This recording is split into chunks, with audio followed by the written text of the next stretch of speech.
Nu, o čia turim vieną loginį uždavinį. Reikia jį pataisyti, kad jis būtų teisingas. 2 + 8, mes žinom, kad bus 10. Bandom daryti trejetą. Neišeina.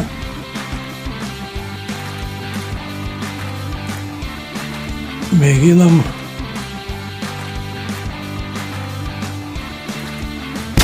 Kaip neina. Negerai. Darom minusą. Čia neišeina. Negerai. Reikia galvoti logiškai.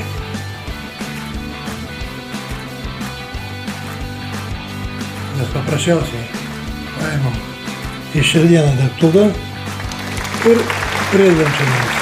Ir pas mus gaunasi 2 + 6 = 8. Spręsta.